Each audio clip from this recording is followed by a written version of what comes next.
고 한경직 목사님은요, 기독교계에서 존경을 받는 목사님이었습니다. 목사님이 은퇴를 하시고 남한산성 밑자락에서 검소하게 살고 계셨죠.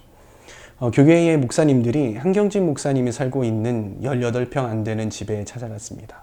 그리고 이렇게 말합니다. 목사님, 좋은 말씀 한마디 해주시죠. 한경직 목사님은 한참을 골똘히 생각하셨습니다. 그리고 이윽고 이렇게 말씀하십니다. 목사님들, 예수 잘 믿으세요. 예수님의 복음을 전하는, 그리고 예수님의 말씀을 전하는 목사들을 향해서 예수를 잘 믿으라는 말. 세상에 예수님을 잘 믿는 사람들, 예수님의 제자들이 그만큼 드물다는 사실을 역설적으로 드러내는 말이 아니었을까요?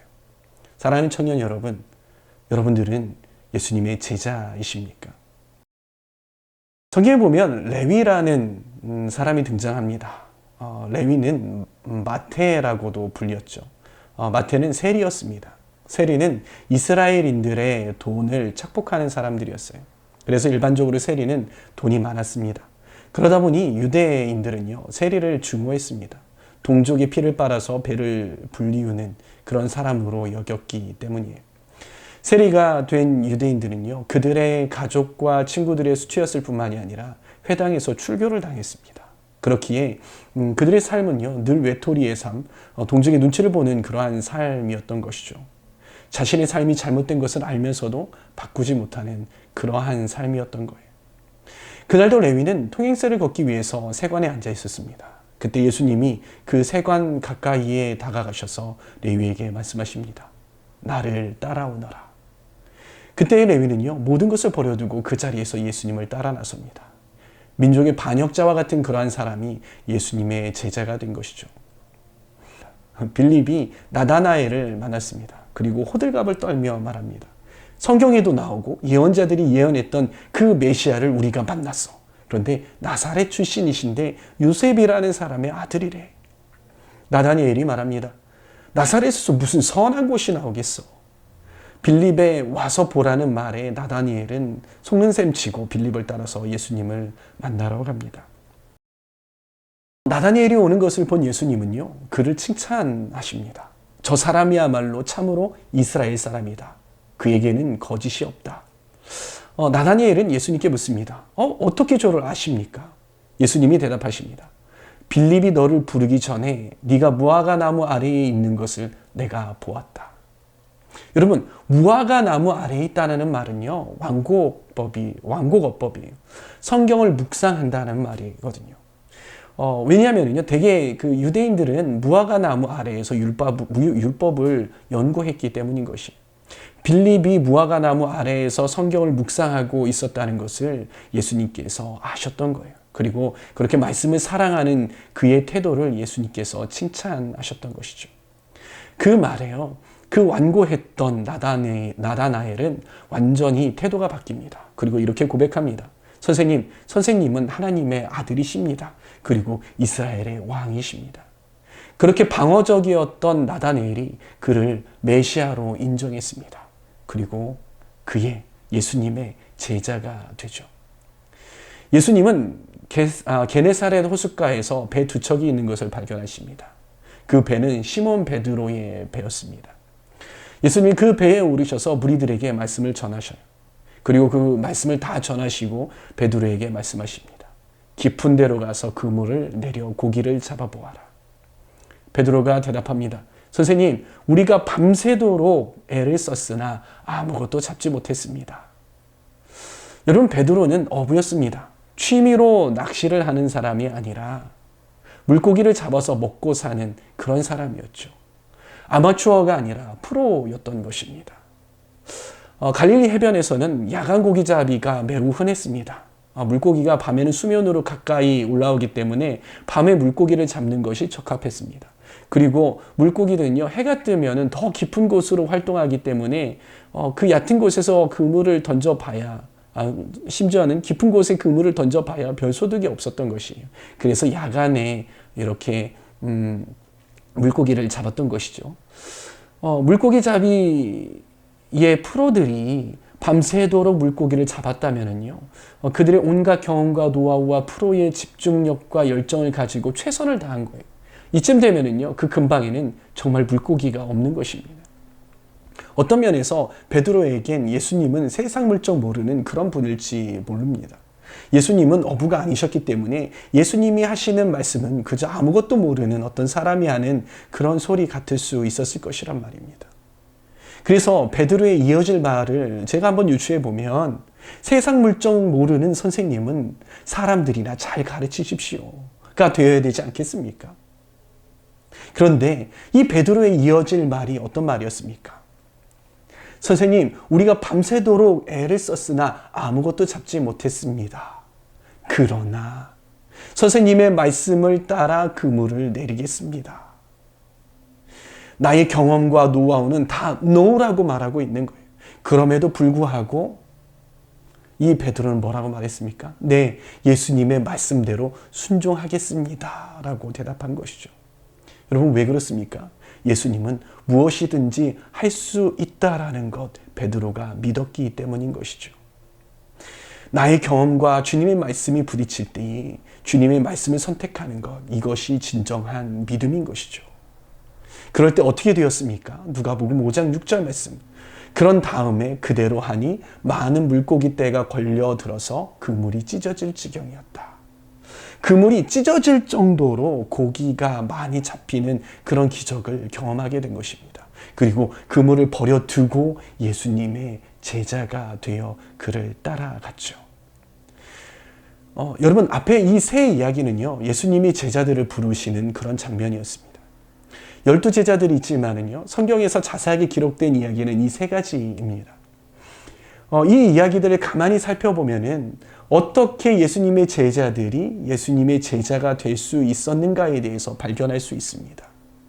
제가요, 이 세 이야기들을 한번 비교해 보니까 예수님의 제자가 되는 방법은 참 간단하다라는 것을 알게 되었어요.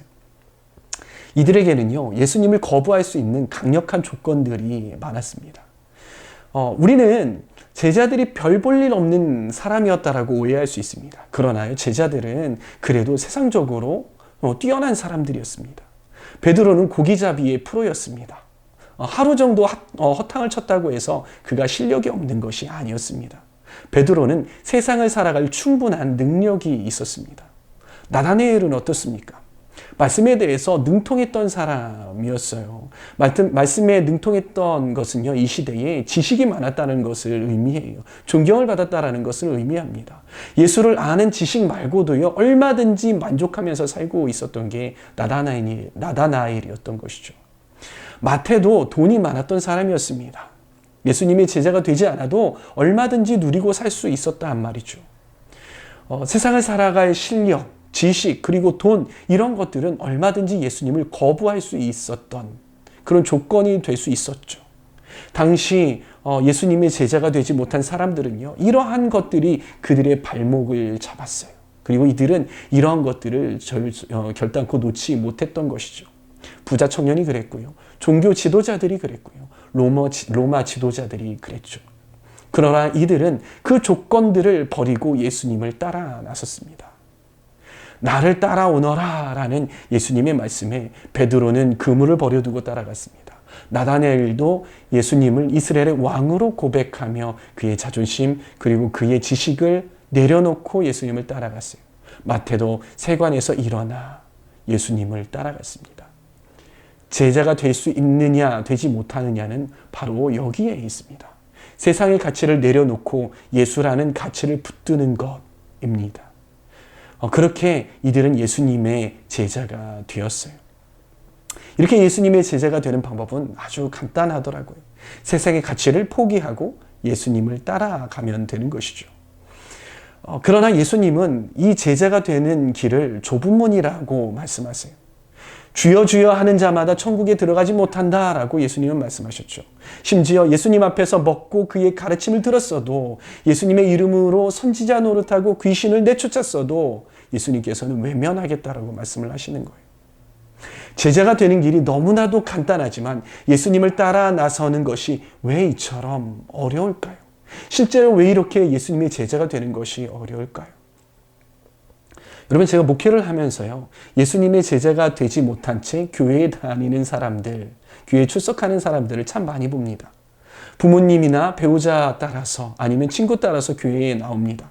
그러다가 어느 날 교회에 등록하라고 말합니다. 그래서 등록을 하는 거죠. 그래서 그 교회의 교인이 되는 겁니다. 그러다 보면 매주 교회에 나가기 시작을 해요. 왜냐면요, 교회 안 나가면요, 전화 옵니다. 그리고 이상하게 내 마음도 편치 않죠. 그렇게 매주 교회에 나가니까요, 찬양팀, 방송실, 주일학교, 교사 이런 것들로 섬기게 됩니다. 남들 따라서 또 십자가 목걸이 걸고 또 차 안에다가 십자가 걸기 시작을 하는 거죠. 그리고 어느 날 집회나 어떤 예배 시간에 여러분들은 예수 그리스도의 제자입니다 라는 말에 어떨결에 네, 저는 그렇습니다. 예수 그리스도의 제자입니다. 이렇게 대답을 합니다. 그리고 난 그 예수 그리스도의 제자라고 생각하기 시작하는 거죠. 그러나 이런 사람들은 어떻습니까? 늘 신앙에 자신이 없습니다. 그리스도인이라고 불리우지만은요, 나는 예수 그리스도의 제자야 라고 스스로에게 말하고 있지만은요, 여전히 내 안에 내려놓지 못한 세상 사랑과 자기 사랑이 가득한 것입니다. 그러면서 세상을 적당히 즐기면서 신앙생활을 하려고 하죠.